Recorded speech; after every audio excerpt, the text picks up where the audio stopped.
Chris, is there something you'd like to share with all of us?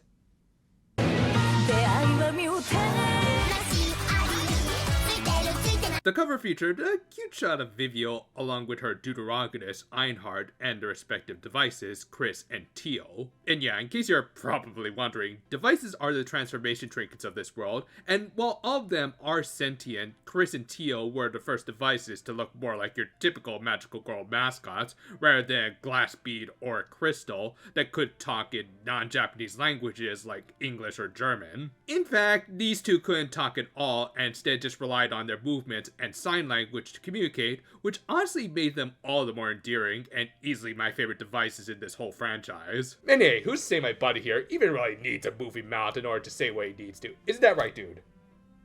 Hey, keep it PG at least for the first few minutes, otherwise they're going to demonetize us.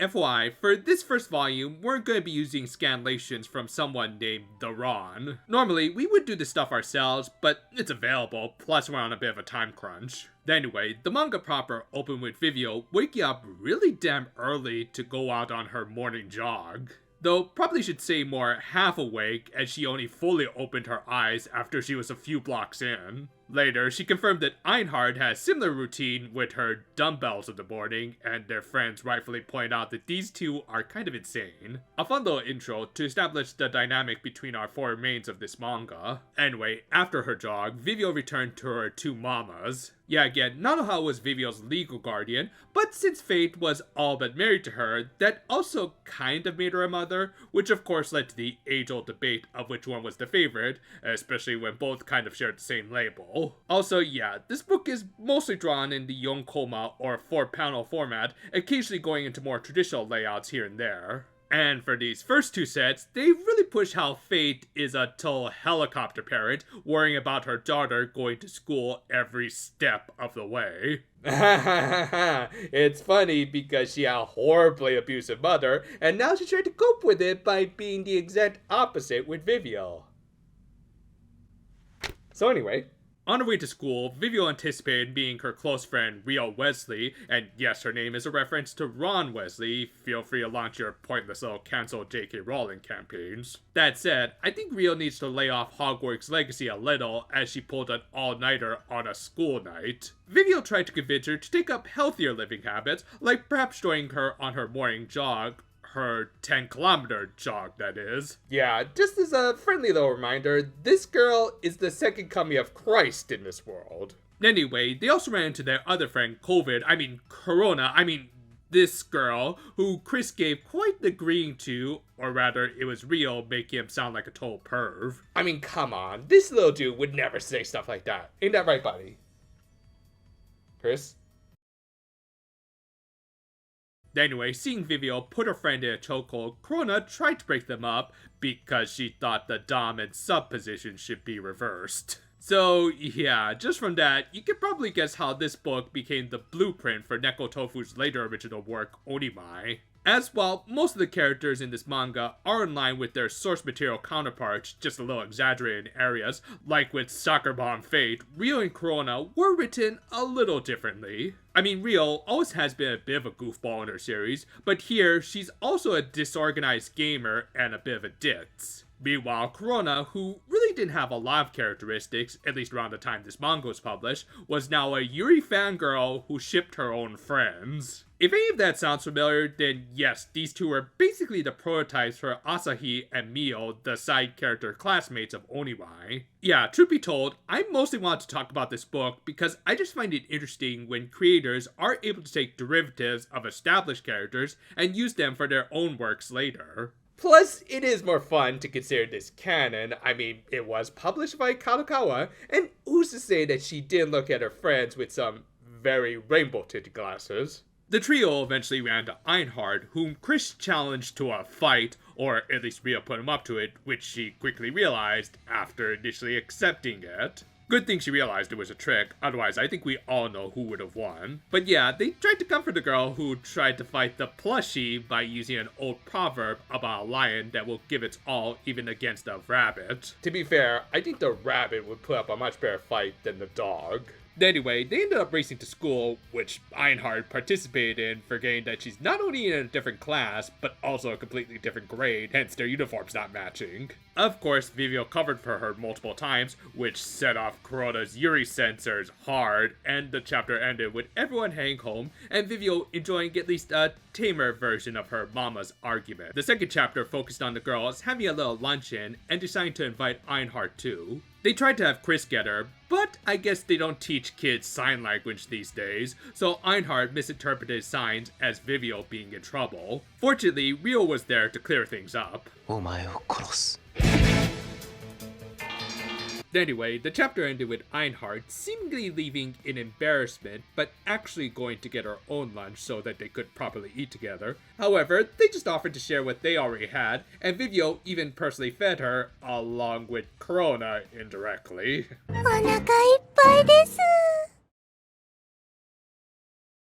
After school, the girls, especially Einhard, were excited to go to the gym. There they met their unofficial coach, Nove Nakajima. For reference, she was a former antagonist from the third season Strikers, and was kind of a lower tier grunt in spite of the fact that she was basically Subaru's younger sister by way of them having the same mother. It's complicated, but the point is that she didn't have that much of a role in the franchise until Vivid, where she suddenly became like the third most important character in that series after Vivio and Einhard.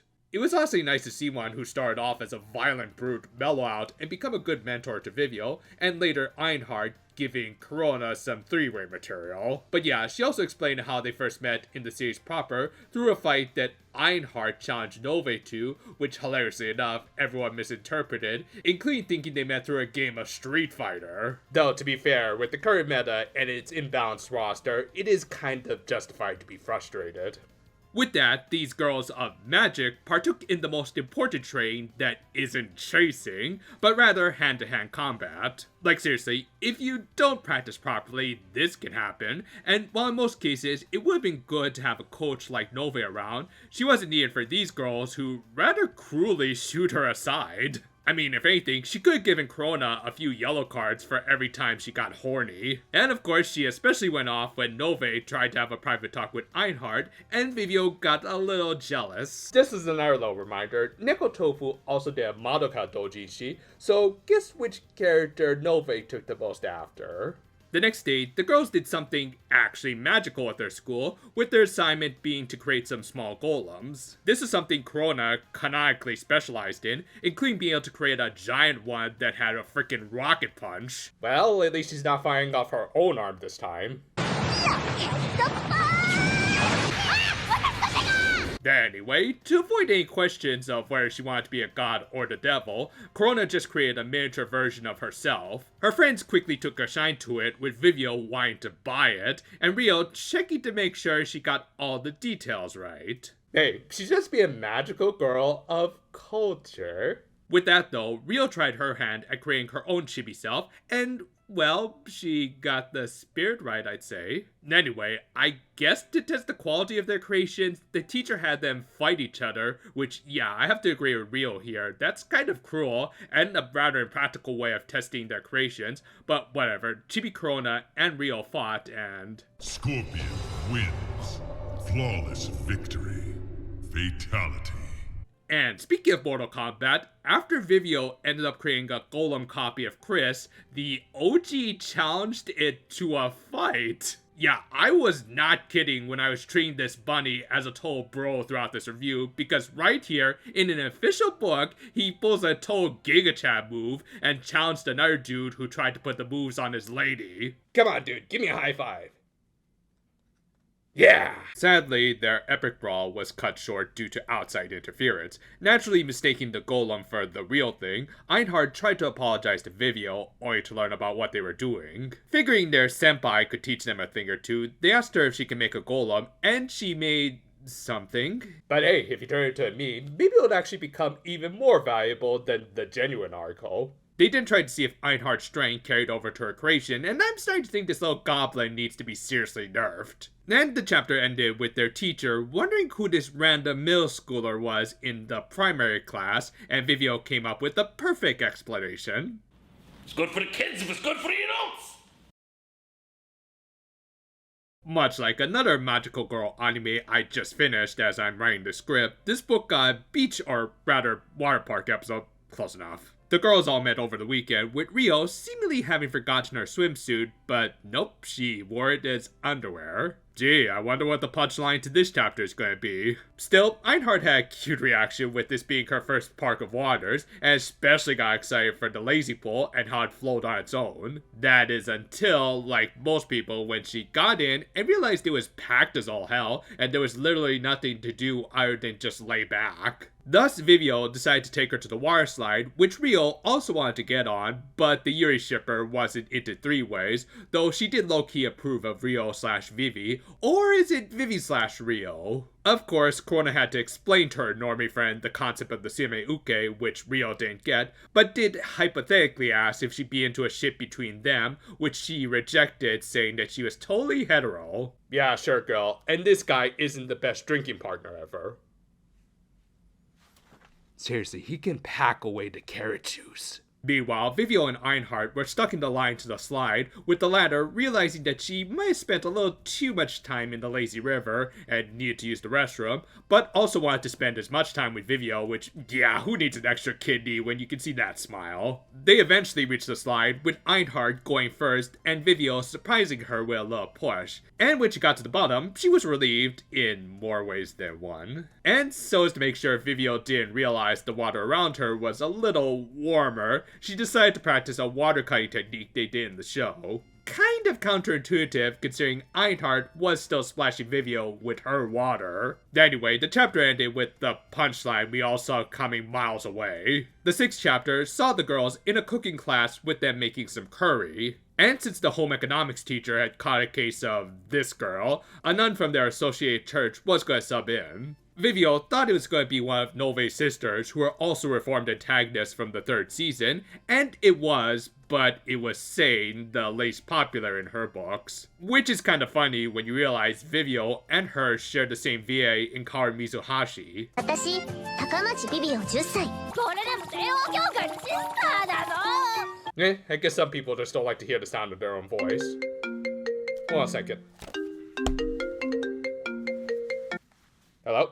Anyway, to her credit, Sane was a competent cook, but a rather crappy teacher, unless she was on YouTube Shorts or something. At the same time, Rio, again, was being a problematic factor, not only casually cutting her finger by accident, but also stealing ingredients and asking everyone to just feed her. Corona saw similarities with something else, though maybe this is also another kink for this girl. Anyway, Einhard later joined them for lunch, and when they realized that their curry was a little too much on the mild side, she tried to add in a little extra spice, and this is why y'all use measuring spoons. Not wanting to force her friends to eat some radioactive curry, sweet and honest little Vivio switched it with Sane's and later invited her to eat with them just so that they wouldn't be busted. The chapter ended with Sane taking her leftover curry back to the church to give to the head nuns, and I'm guessing they bought a few extra rulers that week. The final chapter we'll cover for today featured the other character whose name is in the title. Einhard had come over to her house expecting to see Vivio, but she was out picking up Fate at the time. Thus, she just took the time to get to know her future mother-in-law a little better. Nanoha offered to teach her how to make cookies, which, yeah, need I remind you of what just happened in the last chapter. Einhard then asked if she could use her bath, which Nanoha not only said yes to, but also offered to go with her. Well, okay, it's nothing that bad. I mean, she's just helping her daughter's friend get clean, and her long hair would be a little tricky to handle on her own, so okay, nothing really bad or oh. FBI, open up! Actually, we're not even that far off, as after your typical harem protagonist slip-up, Fate and Vivio came home to see Nanoha atop the middle school girl. And the chapter ended with Einhard clearing things up, but also really needing to work on her choice of words. Faith then hilariously went full Yu-Gi-Oh meme and approached her waifu with some JoJo sounds.